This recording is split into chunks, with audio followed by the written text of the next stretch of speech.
네, 여러분 반갑습니다. 오늘은 반야심경 강의 두 번째 시간입니다. 자, 페이지는 13페이지에부터 보는데 반야심경의 구성과 책에 대해서 알아보도록 하겠습니다. 반야심경의 뜻에 대해서는 지난 시간에 좀 다뤘지요. 한마디로 다시 말씀드리면은 반야심경은 마하반야바라밀타 심경 약자죠. 그 중에서도 앞에 경명칭이라고 그러는데 마하자를 붙여도 되고 떼고 지난 시간에 말씀한 것처럼 반야바라밀타 심경이라 해도 됩니다. 그리고 600권의 대품 반야경 중에 반야사상을 겨우 260자로 압축해라는 겁니다. 참 대단한 경전이죠. 그래서 이 경전은 반야심경은 우리나라에서 각종 의식이나 법에 많이 사용하고 있습니다. 심지어 중국에서도 이걸 사용하고 있습니다. 이 한역으로 번역된 7종이 있는데 그 중에서도 현재 우리가 하고 있는 이것은 현장 스님이 번역한 반야심경이고 약본이라 대본과 약본인데 약본에 속합니다. 그리고 이 경의 내용은 공의 사상을 나타냈다고 했어요. 공이라고 하는 것은 세상 만물을 모두가 인연이다. 그래 모두가 하나로 연결되어 있다. 그래서 이 모두가 연결되기 때문에 나만의 어떤 주장이나 나만의 내 것이라든지 나의 생각이라 이것이 내 것이 가장 중요하다. 내 것이 옳다 하는 그런 관념에서 벗어나는 겁니다. 그것을 우리 금강경에서는 아상이라고 해요. 아상. 나에 대한 상을 버리라. 내 몸뚱아리를 버리라는 뜻이 내 몸뚱이 뭘 다 버리라는 뜻이 아니라 그 생각을 버리라는 것이에요. 생각. 모든 것이 이 마음경, 심경은 마음의 도리를 얘기하기 때문에 그렇습니다. 그 관념, 모든 관념으로부터 어떤 관념이 특히 나가 있다, 또 나의 것이다, 내 생각이 옳다, 나와 너가 대립되는 갈등을 하는 이 모든 것으로부터 벗어나는 것을 말합니다. 그 사물 자체는 홀로 서지도 못하고 존재할 수도 없습니다. 그래서 항상 인연 따라 변하고 인연 따라 생겼다가 인연 따라 사라지기 때문에 모든 것은 인연이 도리다 하고 받아들이라는 겁니다. 그리고 모두가 따로따로 분리되어 있는 것이 아니라 모두가 연관되어 있기 때문에 내 몸 중에 한 발가락이 아파도 내 몸 전체가 아프듯이 다른 사람이 아프면 내가 아프다. 보살이 얘기하기를 유마거사가 얘기했죠. 보살은 중생이 아프면 보살이 아프다라고 했어요. 한 몸을 말합니다. 한 몸. 자, 그런 시각에서 세상을 바라보면은 이 모든 세상의 지혜로 바라볼 수 있습니다. 안 그러면 자기 눈, 자기 색안경 끼고 세상을 바라보게 됩니다. 그러면 내 것만 보인다. 그것은 제 눈의 안경이다. 그렇게 얘기를 하는 겁니다. 자, 어쨌든 14페이지 보면 이런 말이 나옵니다. 반야심경은 마음의 경이다. 불교는 마음으로부터 시작해서 마음으로 끝나는 종교입니다. 그래서 불교는 정말 마음을 궁구하고 마음의 도리를 갖다 쓰려는 경전이다 해도 과언이 아닙니다. 그런데 보통 사람들 중생들은 마음을 보는 것을 어떻게 본다? 바르게 보는 것이 아니라 전도된 마음으로 본다. 뒤집어진 마음, 거꾸로 된 마음으로 본다. 그것이 뭐냐면 바로 아상이 작용하기 때문입니다. 본래 진리란 것은 무아입니다. 무아고 무상인데도 불구하고 사람들 중생들은 무아를 유아라고 내가 있고 내 생각이 있고 내 것이 있고 너도 있고 너의 생각도 있고 이렇게 대립적으로 막 이렇게 보는 겁니다. 그렇기 때문에 필연적으로 탐욕심이 일어나고 내 것을 챙기기 때문에 탐욕심이 일어나고 내 것을 빼앗아고 내 것을 빼앗아가고 이렇게 없어지려는 것을 그렇게 되면 화를 냅니다. 방어를 하게 되고 상대를 죽이기도 하고 그래서 썩냄이라는 겁니다. 탐욕심과 썩냄이라는 근원이 어디냐? 바로 나 있음이에요. 내가 있다는 관념으로부터 모든 것이 이 불행의 씨앗이 시작되고 그것으로부터 생사의 원인이 생겨나는 것이다. 그래서 가장 중요한 것이 나 없음을 철저하게 깨닫는 것이 바로 공의 도리다. 자, 무상과 무아를 현대적으로 해석하는 것이 공이다. 그렇게 봐도 되겠습니다. 자, 그리고 이제 두 번째 15페이지 펴보십시오. 반야신경의 대본과 소본이 있어요. 반야신경의 소본, 대본, 약본, 강본, 이 말은 뭐냐면, 자, 경전에 보면 서론이 있고, 그 다음에 본문이 있고, 마지막에 이제 결론 부분이 있습니다. 그 서론 부분을 우리가 보통 서두라 하죠. 서두라 합니다. 그렇게 하고 본문 부분을 정종분이라고, 정종분. 앞에 있는 시작 부분을 서분이라고 하고, 중간에 있는 것을 본문에 해당하는 것을 정종분이라고, 마지막에 있는 결론 부분을 보통 우리 경에서는 유통분이라고 합니다. 서분, 정종분, 유통분, 그렇게 보통 경의 체계가 그렇게 이루어져 있는데, 지금 우리가 쓰고 있는 이 약본, 특히 현장 스님이 번역했다 했죠. 이 번역한 지금 우리가 쓰고 있는 반야신경은 그 약본해야 한다. 즉 정종분만 내용 본문만 있다. 본문만. 그리고 서론과 서분과 유통분은 빠져 있다. 그 서분과 유통분을 함께 넣으면, 서론과 결론을 함께 넣으면 대본, 강본이라고 하고, 그 서론과 본문이 빠져 중간에 있는 정종분만 딱 있는 것을 뭐라고 그래요? 약본이다. 소본이다. 막 그렇게 이해합니다. 그렇게 생각하면 어렵지 않습니다. 그래서 우리는 보통 불자들이 우리가 독송하고 있는 경전은 현장 스님의 바로 번역한 부분으로 약본, 즉 소본에 속하고, 그러면 이게 경에 설해진 연유를 갖다 기록한 보통 이제 유통 서본에서는 이 경전이 어떻게 설해졌느냐 하고 이제 부처님이 왕사성에 계실 때에 무엇을 위해서 설했다, 그 내용이 나오거든요. 그런 내용이 빠지는 상태란 말이에요. 자, 그렇게 하시고, 자 15페이지 보면 반야신경은 서론 부분이 있습니다. 서론 부분이 실제 대본에 있는 서론 부분은 어떻게 되어 있느냐, 여러 가지 내용이 있습니다만은 중요한 내용을 추려보면은 15페이지 밑에서부터 나오지요. 세종께서 많은 수행성과 영치산에 계시면서, 영축산, 부처님이 설법을 주로 하는 곳이죠. 한때 깊은 명상의 장격이 있습니다. 그래서 항상 대성경전은 영축산에 계시면서 부처님께서 명상에 계셨다. 명상이라는 말은 다른 말로 삼매에 드셨다, 이런 말을 많이, 삼매에 들어 계셨다는 말이 많이 나오고 있습니다. 그 삼매도 명상도 거의 같은 용어로 쓰기 때문에 명상에 계셨다, 삼매에 계셨다. 이때 이제 삼매 중에 있을 때 관자재 보살이 심원한 지혜의 완성을 실천하고 있을 때, 그게 대성경전은 항상 부처님이 어떤 상태예요? 삼매에 있을 때 이제 그런 얘기를 많이 하는 겁니다.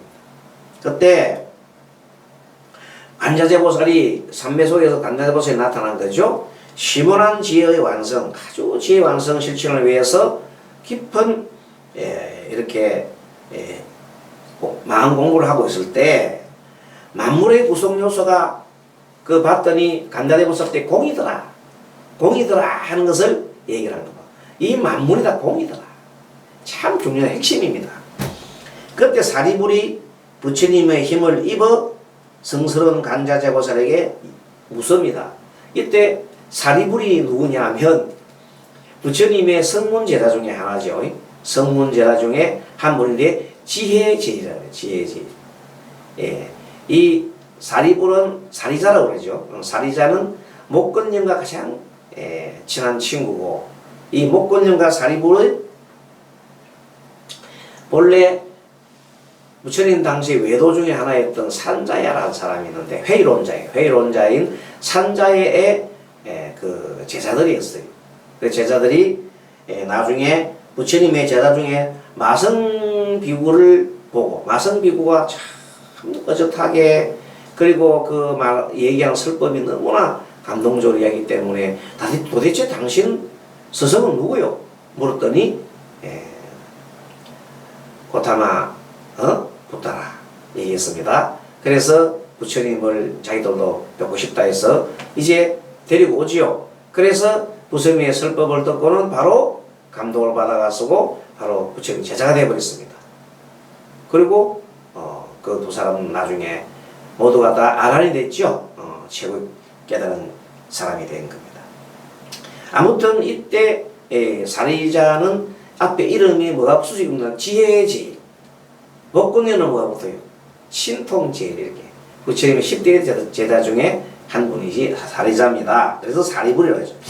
사리불이 부처님의 힘을 입어 성스러운 관자재 보살에게, 또 사리불도 부처님께서 이게 영두산에서 삼매 드셔서, 여기 명상이 든다. 명상이 든다 했는데, 명상에 드셔서 삼매 중에서 이렇게 그 힘으로 이렇게 빛을 비추면 관자재 보살의 그 내용이 이렇게 이제 사리불을 알게 되는 겁니다. 그래서 사리불이 부처님의 힘을 입어 성스러운 관자재 보살에게 이렇게 묻습니다. 만일 어느 누구든지 훌륭한 젊은이가 있어 심오한 깊은 지혜의 완성을 원하고자 할 때 어떻게 공부하면 좋겠습니까? 하고 여쭈었습니다. 이때 관자재 보살이 사리불에게 말씀하는 것이 바로 반야신경입니다. 그래서 마하반야바라밀다 신경을 합니다. 마하는 크고 큰, 반야는 지혜, 바라밀은 언덕, 다는 이르다. 그러니까 그리고 신경은 마음의 경이다. 그래서 관자재 보살께서 깊은 지혜의 언덕으로 넘어가실 때 어떻게 이 세상을 봐느냐 하는 내용이 바로 관자재 이 반야신경입니다. 다시 말합니다. 관자재 보살께서, 즉 관세보살께서 깊은 지혜의 언덕, 깊은 지혜로 넘어갈 때 어떻게 지혜로 넘어갈 때 어떻게 지혜의 마음을 열으셨는가? 이 세상을 바라보는 것이 어떻게 봤느냐? 그래서 그렇게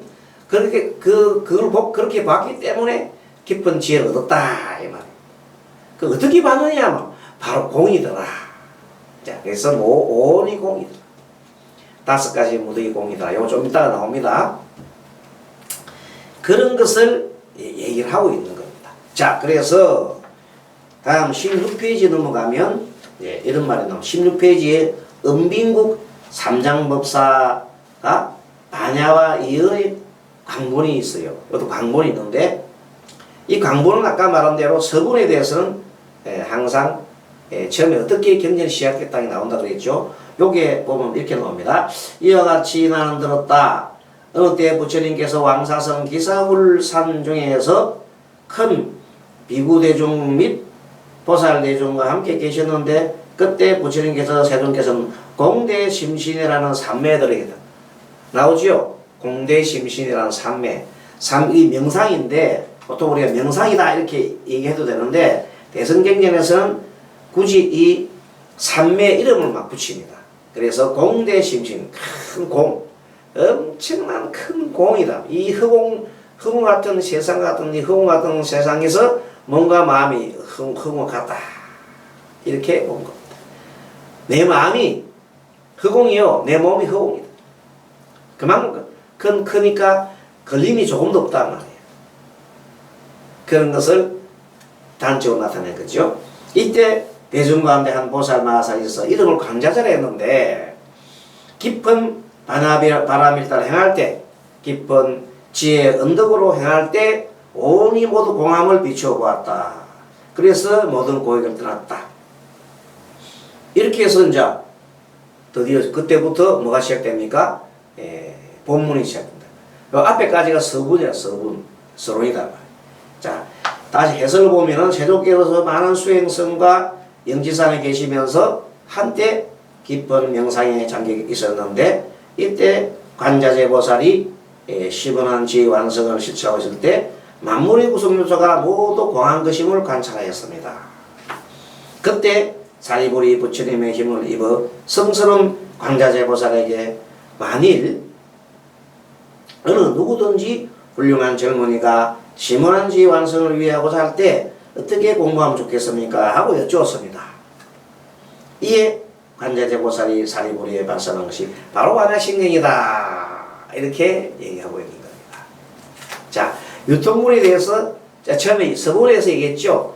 그 유통문 마지막에 본문에 대해서 우리가 배우기를 하고, 이제 본문이 우리가 배울 사항이니까 유통문에 대해서는 이렇게 나옵니다. 맨 마지막에 자, 이와 같이 사리불이여 모든 보살마살이 깊고 깊은 반야바람일 따라 행할 때 마땅히 이와 같이 행하느니라. 이렇게 말을 마치자 그때 세존께서는 광대신 삼매로부터 일어나 계셨어요. 광대신 삼매로부터 일어나서 관자재보살을 칭찬하여 말씀하였다. 어떻게 합니까? 훌륭하고 훌륭하도다. 선제라 했겠죠. 선남자야 이러하고 이러할지니 그대가 말함대로 깊고 깊은 반야바라밀의 행은 마땅히 이렇게 행하느니라. 너가 그 행 그대로 하라. 이와 같이 행할 때 모든 예례가 모두 함께 따라서 기뻐하라. 그래서 반야신경은 관자재보살이 깊은 지혜의 언덕으로 넘어가기 위해서 지혜를 구하기 위해서 어떻게 받느냐? 모든 이 세상 모든 것이 온이 모두 공하다가 보았다 하면서 그 공한 내용을 쭉 설명해 놓은 겁니다. 그러니까 공으로 설명한 거죠. 공한 내용을 설명해 놨다. 그 공한 내용이 뭐냐? 반야신경의 핵심이다. 그때 세존께서 말씀 마치자 구수사리불은 큰 기쁨으로 충만하였으며 관자재보살도 크게 기뻐하였으며 당시에 저 대중 집회에 있는 천인, 이때는 저 보면 꼭 보면 대성경전의 특징이 부처님이 삼매 드시는 것이고 또 빛을 발하시는 것이고 그리고 또 뭐예요?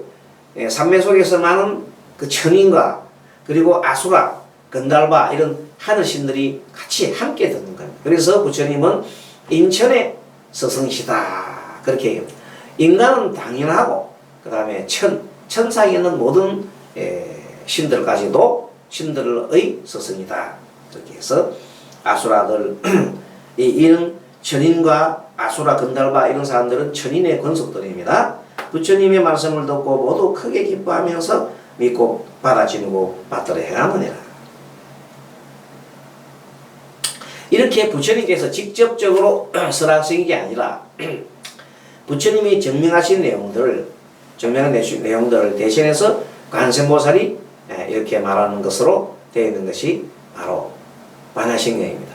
그래서 이 대성경전 중에 많은 경전들이 부처님이 직설을 하는 것이 아닌 경우도 많습니다. 어떻게 얘기하면 부처님 삼매 중에서 이렇게 얘기를 하면서 누구누구를 얘기하면 그 삼매 속에서 나왔던 수많은 불보살들이 항아수, 모래수처럼 많은 불보살들이 이제 경을 써갑니다. 그 경 내용들이 뭐 화엄경도 되고 법화경도 되고 그 다음에 또 무슨 경이 됩니까? 망등경도 되고 또 이 반야경도 되고 뭐 수많은 경전들이 거의 그렇게 되어 있습니다. 부처님께서 영축상에서 깊은 삼매 드실 때 그 삼매 속에서 일어나는 것을 얘기를 하고 있습니다. 자, 그 관계에 대해서 삼매와 우리의 실상에 대해서 또 스님이 다음 강의를 하면서 이어가겠습니다.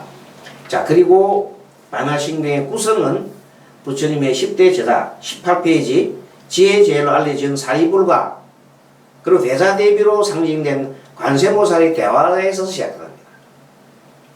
지혜제일로 알려진, 지혜에서 최고로 알려진 성문제자, 이거는 실제 우리 부처님의 성문제자로 나와 있는 사리불 지혜제일입니다. 지혜제일의 사리불. 그리고 보살성 중에 최고의 또 보살성으로 나온 다 이 성들의 성. 자, 성문성은 우리가 부처님 10대 제자들의 성문성이죠. 그리고 많은 사람들의 성문성이고, 보살성들은 부처님의 삼매 중에 나타나였던 여러 가지 또 부처님의 제자들입니다.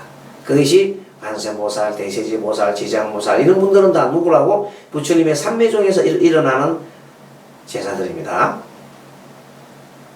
이 보살성은 관세모살과의 대화의 매개로 우리들에게 산정상의 세계, 즉 제법실상과 보살이 깨쳐야 할 지혜의 경지를 소개하고 있습니다.